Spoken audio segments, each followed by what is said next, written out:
मोनापानी railway track पर मिला अज्ञात युवक का शव। मुरादाबाद जनपद के थाना मोनापानी क्षेत्र में रेलवे ट्रैक पर मिला एक अज्ञात युवक का शव। रेलवे ट्रैक पर शव मिलने से क्षेत्र के लोगों की भीड़ लग गई। आज सुबह समय लगभग 7:30 बजे उस समय रेलवे कर्मचारियों में हर काम मच गया जब मोनापानी थाने के पीछे रेलवे ट्रैक पर अज्ञात शव मिला। रेलवे कर्मचारी शमशेर अली अपनी ड्यूटी पर जा रहे थे, तभी शमशेर अली ने रेलवे ट्रैक पर शव पड़े होने की सूचना गेटमैन को दी।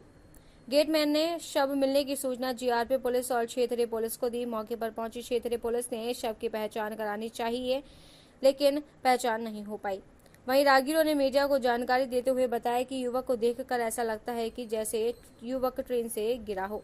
पुलिस ने युवक के शव को कब्जे में लेकर पोस्टमार्टम के लिए भेज दिया है।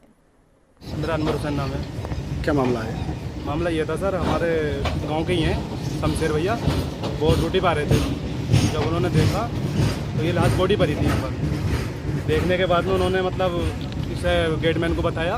गेटमैन ने बताया तो हम भी वहाँ पर खड़े थे। उन्होंने बताया, बोले ऐसा वहाँ बॉडी पड़ी है। तो एक ये CRP वाले के आए, वो बोले भैया ऐसा बात है, वो वहाँ कहाँ जाना है। किस टाइम की घटना है ये घटना सर जिस टाइम हम आए, घटना तो काफ़ी टाइम की है ये। जिस टाइम हम आए तो 7 बजे का टाइम था, पूरे 7:10 का टाइम था जिस टाइम हम यहाँ पर आए। कोई पहचान हुई इसकी? पहचान सर कुछ नहीं हुई, कोई पहचान नहीं, कुछ नहीं। अच्छा, क्या लगता है ट्रेन में से गिरा? क्या मतलब सर ये जहाँ तक उम्मीद है, इसके हालातों से तो ऐसा लग रहा है कि जैसे गिरा ही है ये ट्रेन से। हाँ, ट्रेन की स्पीड ज़्यादा थी जिसकी वजह से इसका सर टकराया और दूर आन के गिरा। पुलिस आ गई यहाँ पर? हाँ ठीक।